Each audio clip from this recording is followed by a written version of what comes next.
In this video, I'm going to teach you how to import a PDF file into Photoshop with the correct color settings. I'm going to teach you how to manage your Photoshop layers and apply color overlays with varying opacity to floor plans based on a visual reference. And then we're going to create a key to correlate the color overlays to finishes. And then we're going to export the Photoshop file to a PDF. So the first thing you're going to do is open up your Photoshop, and then you're going to browse to open the floor plan that we are going to call the floor finish plan. Now, it's going to open as a PDF, and you'll see this menu right here. Now, right now, because this is a black and white drawing, you can see right here, it's coming in the mode as grayscale. And we want to bring it in with some color, because even though this is black and white, we're going to bring in some other elements that are going to have color on them. And so if the Photoshop file is set to only be grayscale, all the things that we bring in will be grayscale. So we want to go ahead and hit OK once we've reset the mode. Now, if you forget to do that, all you have to do is go to image mode, and then you can also change it here, which is helpful to know. Now you can see here, this is coming in as a almost like a construction document. So it doesn't really have any sort of appealing colors or any ideas about or any indications about what finishes are going to be. And so that's what we're going to start with. You can see right now it's got what we call it's set on the alpha, which is what it means when it's got a clear background. And you can tell it's clear because you can see the gray and white checkerboard behind it. So the first thing we're going to do is put a white background behind it. I'm going to select my rectangular marquee, and I'm going to click and drag, and then I'm going to do a left click, new layer. And I'm going to name this layer white background. And you're going to see that I'm going to label all of my layers because I'm trying to show you the good practice of labeling your layers so that if someone like a coworker opened your Photoshop file and worked on it without you, that they would have everything they needed to move forward with ease. So you can see right now I have a new layer, and it's named white background, but you can see it's not white yet. So what I have to do is right click again, and we're going to hit the fill button. And over here you can see I can drop down to contents, and I can just put white. I'm going to change my opacity. Yours should say 100, but I was messing with opacity on my layers earlier, so mine has changed to 50. But I'm going to hit OK, and you can see it's covering up my plan because over here the white background is above layer 1. And so I'm going to move the white background under, and I'm going to also double click on this, and I'm going to change this to floor plan. And that way now that's got a title as well. And then I'm going to hit Control D to deselect. That's my shortcut. And the next thing that I'm going to do now is open up a couple of documents. The first thing I'm going to do is open up a visual reference, so I have an idea of the color palette that I'm going to use. And then I'm going to open up a series of swatches so that I can use those as a guide to create this finished plan. So I'm going to pause for a moment and open up all of the swatches and images that I'm going to need to create this. Okay, so now you can see I've got a couple of items open. The first is going to be our visual reference here. And I use this to select the different materials that I'm going to bring within this floor plan. But I like to open this up because it's really helpful in case I need to bring in other colors or textures. I can use my eyedropper tool to get some of the colors here onto my plan if I need them. You can see here I've got a tile swatch, and mine have a watermark on them, but you're going to, of course, use ones that do not have watermarks on them. You can see I've got a wood swatch here and the carpet swatch here. Now, I have already planned what's going to go where. And so what I've decided is I'm going to put wood everywhere here that the client's going to go. And so it's going to be a wood look, but it's actually going to be like a luxury vinyl tile, so it's a little bit more durable. So it's going to go in the reception area here. It's going to go into the workspace here. It's going to be in the corridor here, in the hallway here, and it's going to also be applied into the kitchenette here. My carpet is going to go in the conference room and the flex space, and my tile is going to go in the mechanical closet and in both restrooms. So the next thing that I'm going to do is create a series of swatches up here that are going to key back to this floor plan. And what I'm going to do is I'm going to use color on the floor plan, but I'm going to correlate the color to a swatch of actual material up here. And the reason I'm not going to apply the material directly to the floor plan here is because it's going to take me more time. And this is really just a quick indication of finishes. If I apply the swatches directly to the floor plan, then I have to worry about things like tile and seams, and I'm going to have to spend much more time creating this visual than I would if I was just using color overlays. So what I'm going to do now is create my first color overlay. And so I'm going to bring in a guide over here. If you don't have your rulers here, you can go ahead and do click down Windows and oh, it's not there. It's here. Go ahead and check under view. Go ahead and check your box for rulers, and then your rulers over here will show up. I'm going to put another one over here. And then I'm going to add in, you can see my ruler starts at about 1 and almost about 1 1/4 inch. And so I'm going to bring in my second ruler over here at 2 1/2, and you'll see why. My box itself here that I'm going to create is going to be about 1 1/4 inch. I'm going to bring another guide here, and then I'm going to bring one here so that it creates a square. Okay, and I'm going to move these just a little bit so the math is easier. So we'll bring this up to where it says here 2 1/4, and then we'll bring this up to about 1 1/4. Okay, so you can see I'm going to start with one swatch here to show you exactly what I mean. And so the first thing that I'm going to do is bring in the material, the wood material here that I'm going to put throughout my space. And so you can see over here, I've got my wood swatch layer here, and I'm going to hit Control A to select all, Control C for copy, and then I'm going to bring it into my finished floor plan here, and I'm going to hit Control V.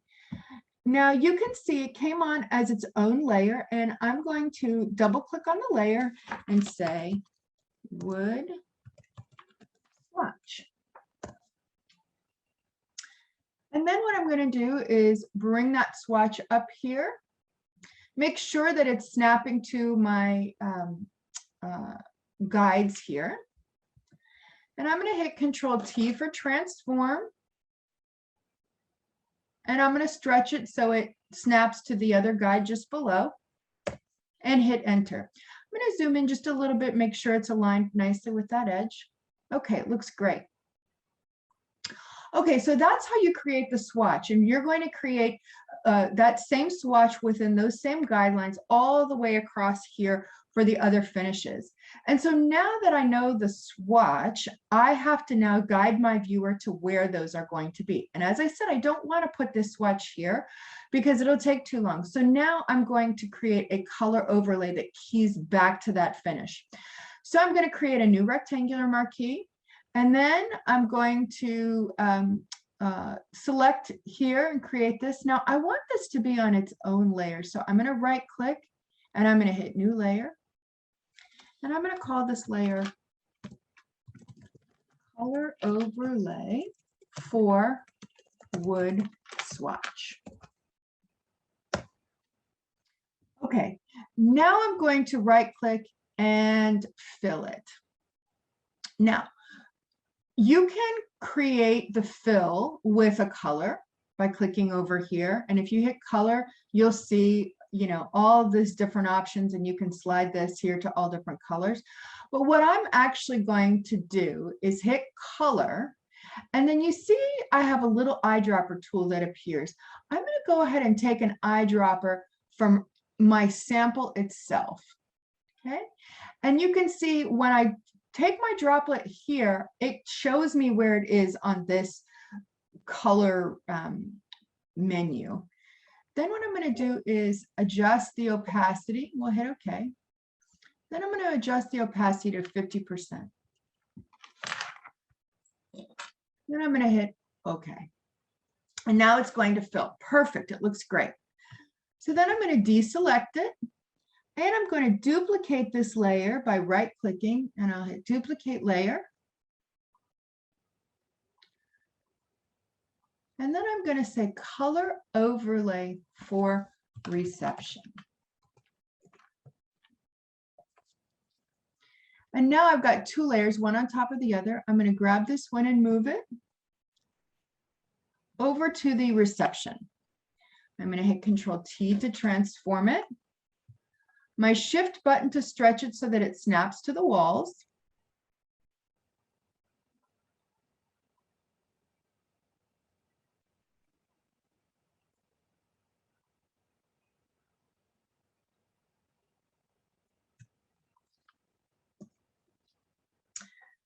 And I'm going to just transform it just a little bit more so that it gets a little bit closer to this wall edge. Now, you might be wondering,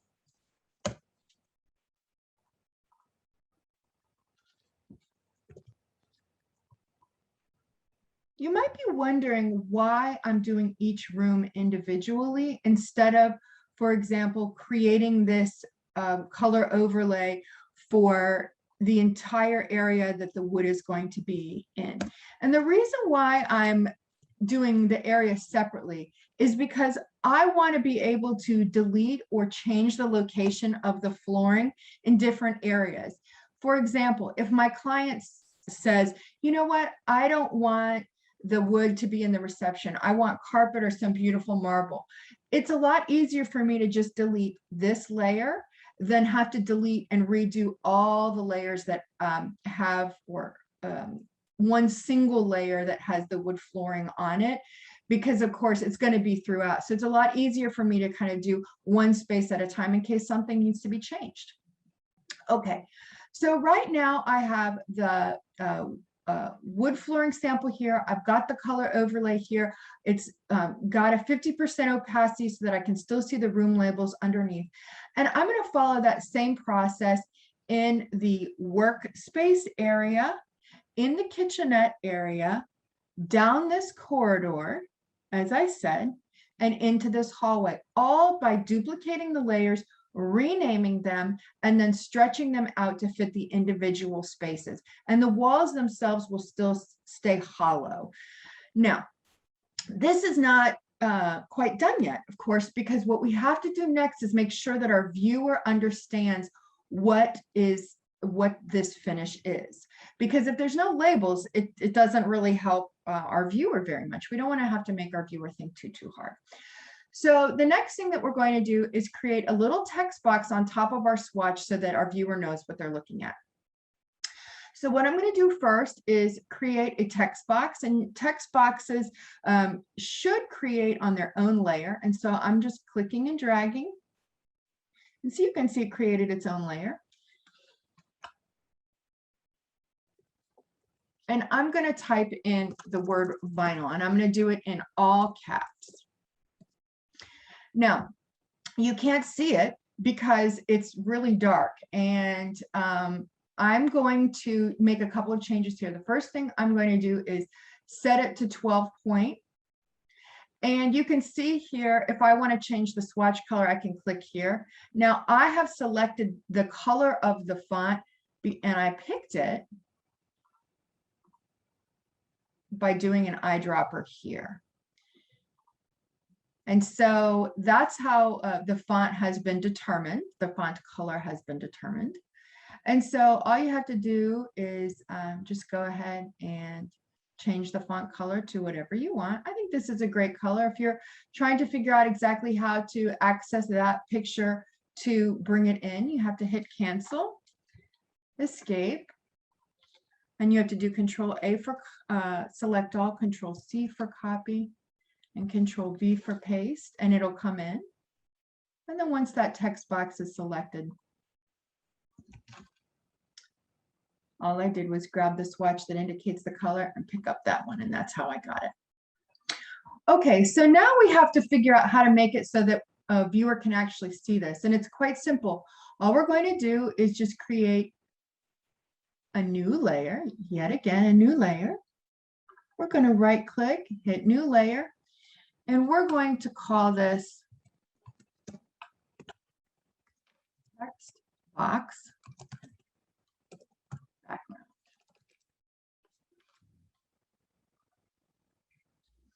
And then we're going to fill it. And I'm going to fill it with white because I don't want it to be too distracting, but I'm still going to have a 50% opacity. So let's take a look and see how it looks. Okay, so then what we have to do is bring that text box under this one, and then we're going to move the text box down just a little bit so that it's centered.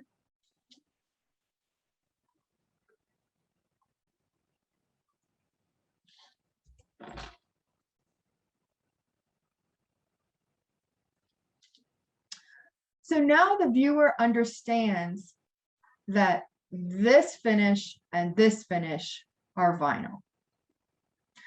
Okay, so the next thing that we're going to do is go ahead and I'm going to pause, and then I'll bring in the rest of these finishes for this floor finish. So now you can see that I have created the color overlays in the areas that are going to be outfitted with vinyl. And so now I'm ready to bring in my next swatch. And this has such a nice feel to it and took me a little bit of time to make. So what I'm going to do, instead of recreating this from scratch, I'm going to duplicate these layers and move them over, and then overlap them with the next swatch. And so luckily my labels for my layers are so nicely done that this shouldn't be too difficult. So what I'm going to do first is I'm going to grab my text box background, my text layer here, and I'm holding down my shift button to grab them, and I'm grabbing my wood swatch. It's grabbing everything, so I need to hold down my control button instead of my shift button.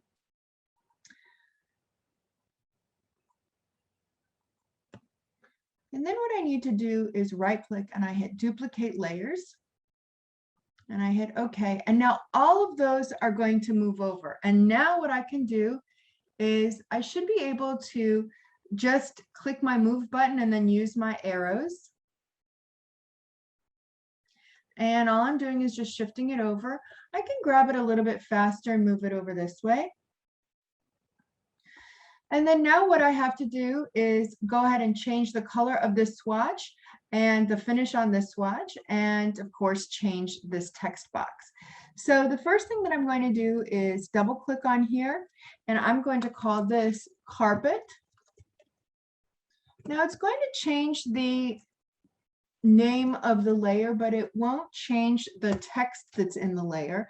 In order to change the text, I have to double click here.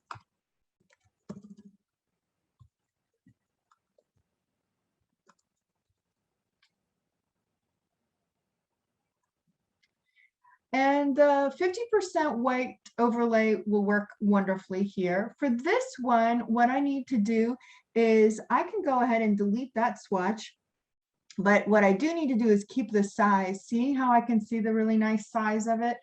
And that's already in place. So then all I'm going to do is grab my carpet swatch and just grab a little snippet of it here. And then either Control C for copy, or you can do layer via copy, but I do Control C. And Control V for paste. And before I go any further, I'm going to change this label to carpet swatch so that I know.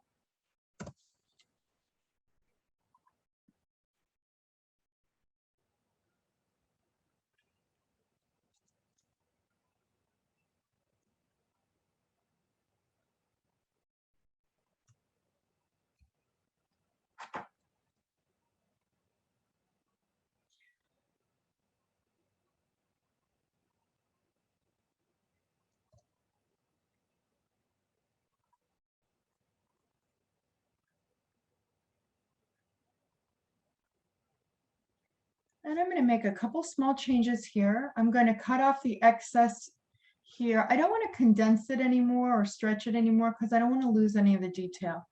So I'm going to just hit Control X to cut it.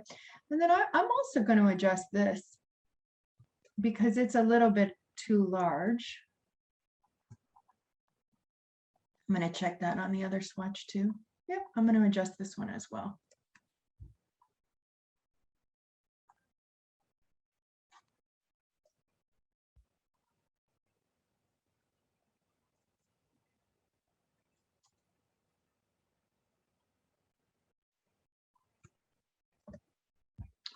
Okay.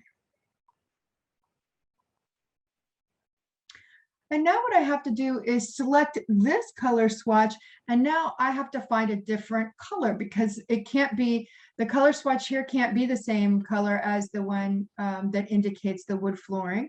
So what I'm going to do is I can grab this.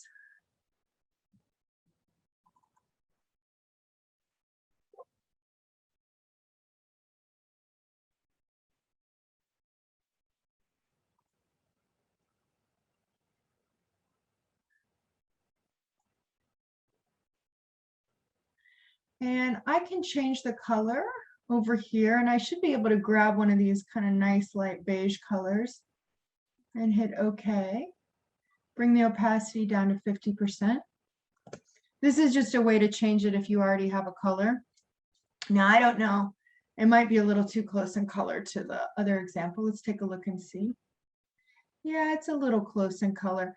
I'm going to go ahead and I'm going to delete that swatch and delete that layer. But first I'm going to trace over it. I'm going to grab a new finish, new color here.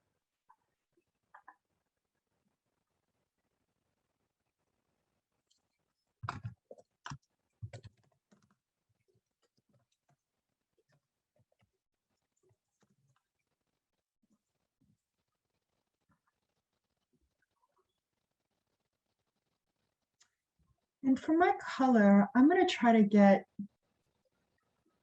that really light cream if I can.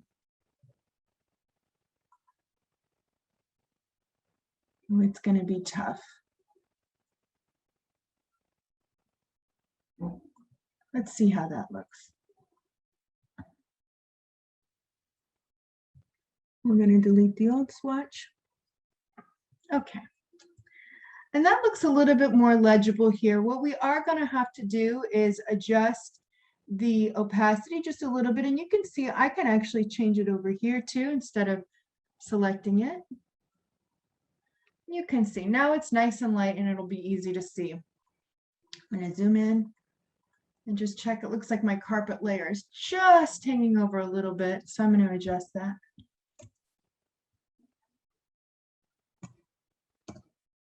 And now all I have to do is right click and duplicate the layer and then apply this transparent color overlay to all the areas that will have carpet. And so, as I had mentioned earlier, that's going to happen in the conference room and flex space. Looks like this got moved. I'm going to scoot that over a little bit.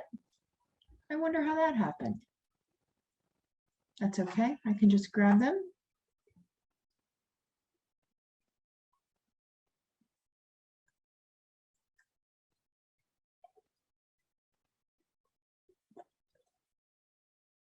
I must have grabbed them accidentally.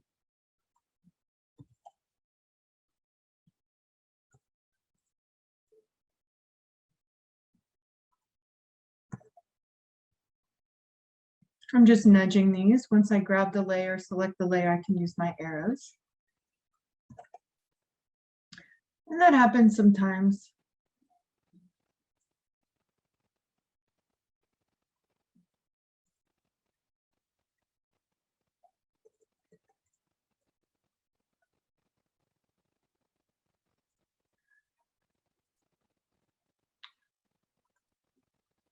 So now what I want to do is show you how to create overlays in spaces that aren't perfect squares. And so you can see that there's a couple of spaces like the kitchenette, for example, and the flex space that have an angle involved in their shape. And so doing just that rectangular marquee is not going to work. And so what I'm going to do is teach you how to use this Polygono Lasso tool. And all you do is click the corner where you want it to start.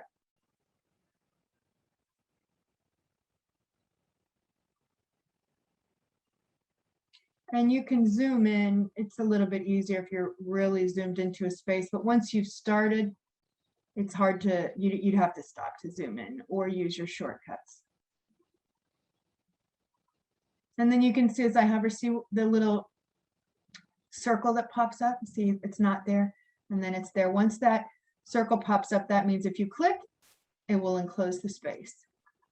And then of course, we're going to create a new layer. And we're going to call this color overlay for flex space.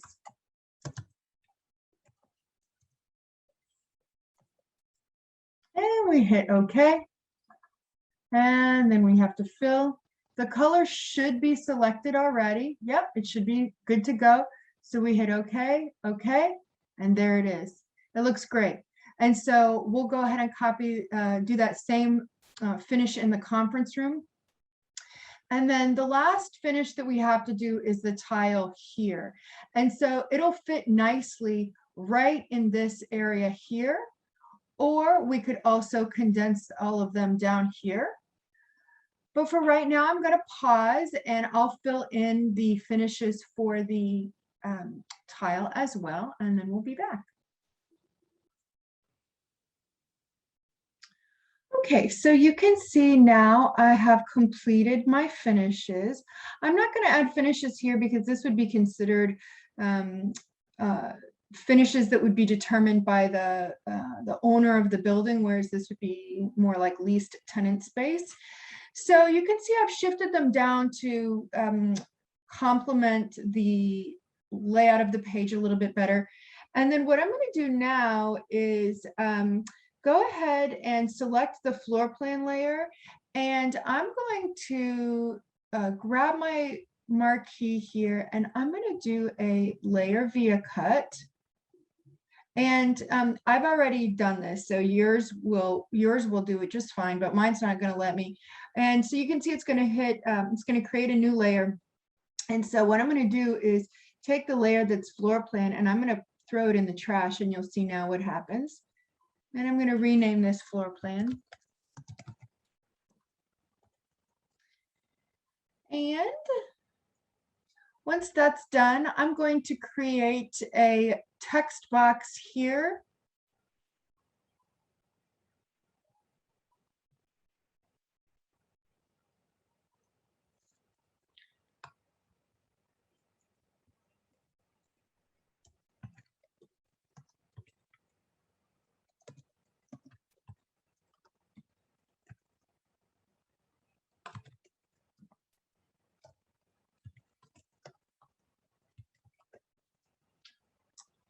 And I'm going to go ahead and check, make sure that my font is the same color.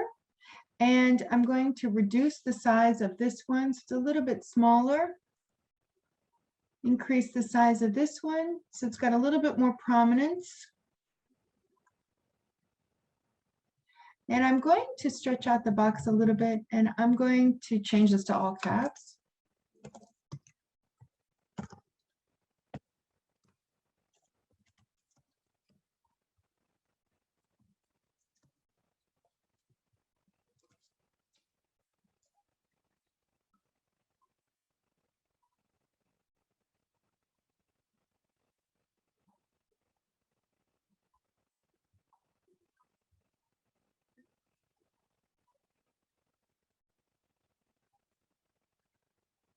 Maybe make it just a little bit smaller.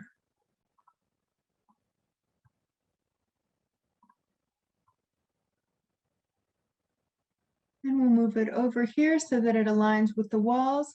I will grab my layers here. You can see I've organized them just a little bit more so that all the parts that are related to them are right next to each other. So I'm going to just move this over a little bit. And I'm going to grab the ones that are related to tile.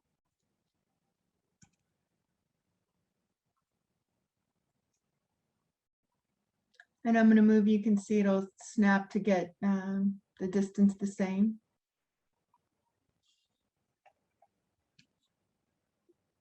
And now if I zoom out, I have what looks more like a presentation plan instead of a set of construction documents. So once I have this finished up and ready to go, the next and final thing I'm going to do now is I'm going to go ahead and export this as a PDF. So I'm going to hit export, or actually it might be easier to just do save as. And then here what I can do is save it not as a Photoshop file, although we will have a Photoshop file of it. We're going to save it as a JPEG, and we're going to save it as floor finish plan. And so you can see it's going to change it to a JPEG, and it's going to be as a copy, and then there will not be the layers. So we'll hit save. And it's going to take a little while to process. You'll see a window that looks like this, and you'll hit OK because we want to have it as a nice large file so it looks good. And now you've got this as a JPEG, which will be easy to insert into a presentation. You can crop the white off of it. And then you also have a PDF in case you need to, pardon me, a Photoshop if you need to make any changes to it. The only last thing I would caution you against is to, before you show this to a client, if you're going to print it out first and just check, because the colors here look beautiful on screen, but they may look a little bit washed out if you print it out, and you may not be able to as easily distinguish between the different spaces. So just check, make sure that the swatches that you have selected as far as the colors here work well with your finish. And now you know how to import a PDF file into Photoshop and manage your layers. You can see my layers are really nicely, clearly titled over here and organized. You know how to apply color overlays with different opacities to the floor plan based on that visual reference we used. And we can create a key to correlate those. You can see that key nicely labeled down here.